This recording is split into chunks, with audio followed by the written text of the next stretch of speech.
Wow, you guys, not only is this a cool project and kind of showing you how I'm going to take apart these rings and repair them, this was an emotional one for me. So the Vericite ring, the webbed ring, is a ring that I made for a really good friend of mine. And he became a good friend of mine through custom jewelry. And it's the part that I love the most about what I get to do. So I'm going to kind of explain to you my process, but also tell you this story. Here I'm loosening the bezel wire so that I can take the stones out carefully, so that I don't hurt them, so that when I go to replace them, I can put them back in unscathed. You can see the old sawdust that was set underneath this stone to give it cushion and raise it up a little bit for the bezel wire. But so these rings were, one of them I did not make. This one I did not make. The other one I did make. And this was for a friend of mine. So I made these. He met me at a market years ago and had come and asked me, said he had heard about my jewelry and he wanted me to make him a cuff. He was going through some COPD treatments and some cancer treatments, and he brought a money clip, like a money clip that his father had given him, and he wanted me to make him a cuff in the same type of turquoise and the same kind of intarsia inlay. And so I made him this cuff, and man, we became instant friends. There was this connection between he and I that was unique. He when I got the cuff finished for him, and met up with him, it was such an emotional process for me. And that's the cool thing about what I get to do. I'm not just making jewelry.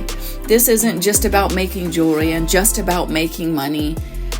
It's the connections that I get to feel. And while I was making the cuff for him, man, there was a lot of emotion. There was a lot of feeling, because he said, I love your energy and I love who you are, and I want to be able to carry that energy with me every day.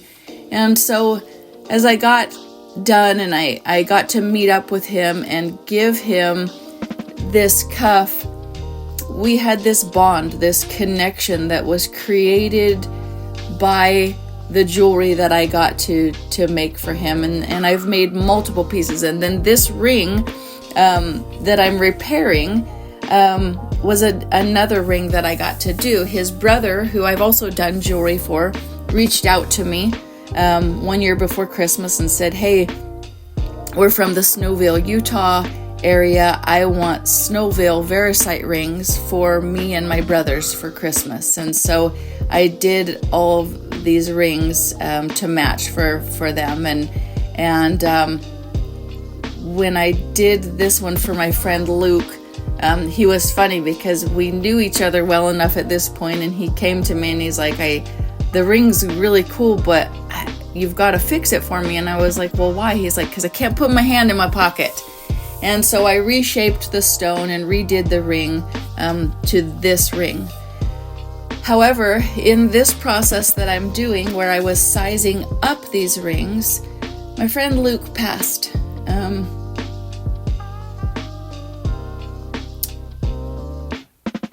He battled cancer for years, and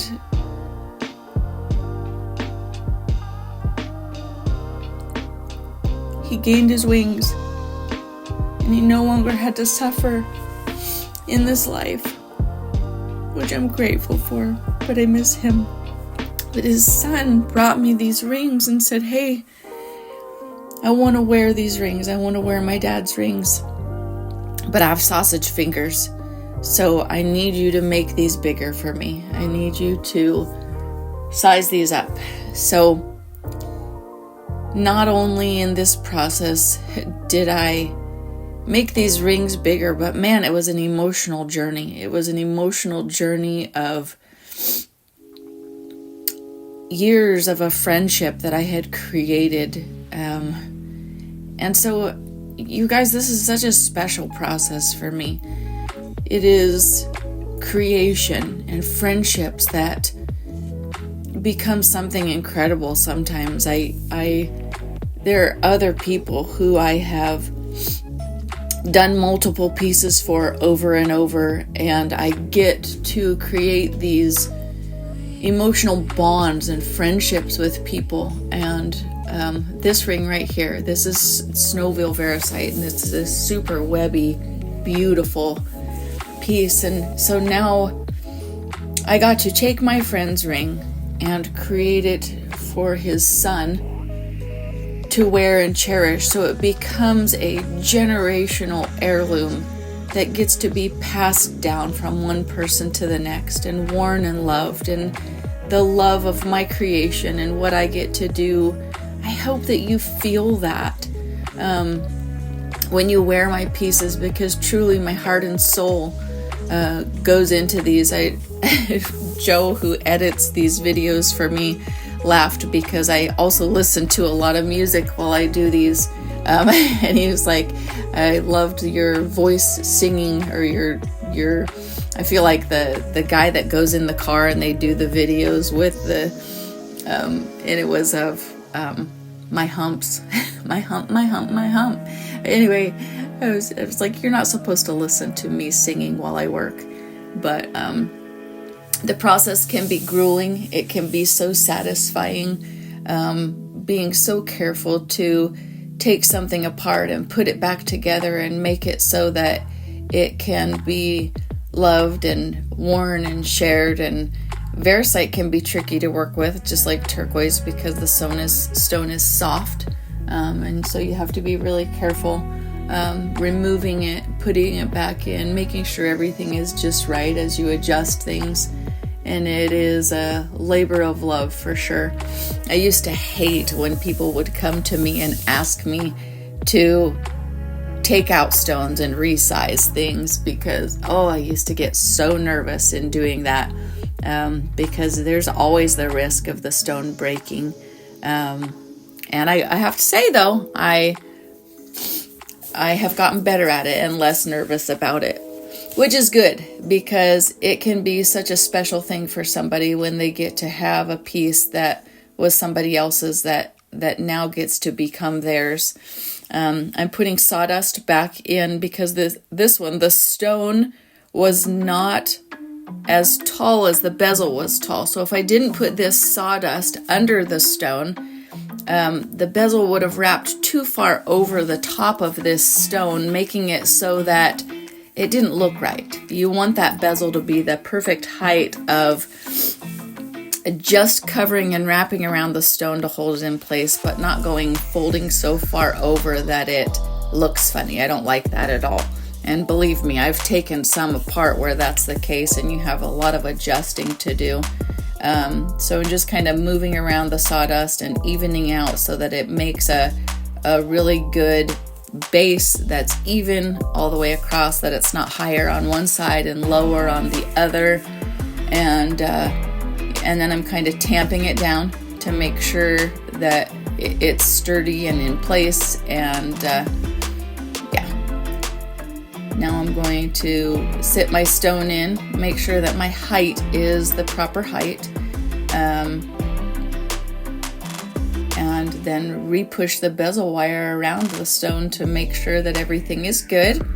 And I think I ended up having to take this out. Yep, I'm taking it out because it was a little bit too tall when I added sawdust in, and I didn't like, again, the fit. You want the fit to be snug, and you want it to be just perfect so that it's not too high and not too low, but the bezel is what's going to hold your stone in.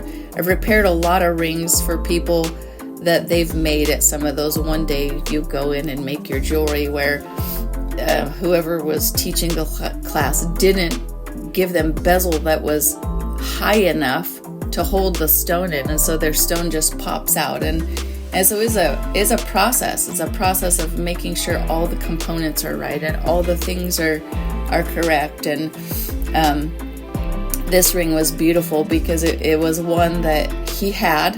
I didn't make this ring, but it was a ring that my friend Luke wore all the time, and so his son wanted to be able to wear this to honor his father. And so I'm so grateful that I got to be able to do this. And now I have made friends with Luke's kids and get to keep passing on that love of jewelry and love of stones, and the pieces that hopefully he will now get to pass on to his kids someday, but he gets to wear them for a lifetime and share that memory and that bond with his dad. Tricky process, but a good one. Yep. This is a bezel pusher. Sometimes I use one when I'm doing turquoise that is made of plastic. I really like it, and I use my little trusty toothbrush a lot because it doesn't mar my stones very much, and I think that it's just something that I became really comfortable with. Just making sure that everything's okay here, going through, making sure that all the bezels pushed around evenly, of course moving it around. It's funny because I look at this video and there are so many tools out there. I was talking to a friend of mine the other day about how many tools I would love to have, but how really, and I go back to this and I've said it a million times, you can have the basics and do everything that you need to do to start a business. So if you're somebody that's out there that's watching this and you have a dream to be able to do this, do it. Don't wait until you have everything. You can get away with having to spend money on minimal tools and have optimal outcome. Sometimes you have to work a little harder at it because certain tools do make a job easier. But anyway, so there I've kind of burnished the edges of that, and oh my gosh, look at these. This makes me so emotional. What an incredible opportunity I had to do this.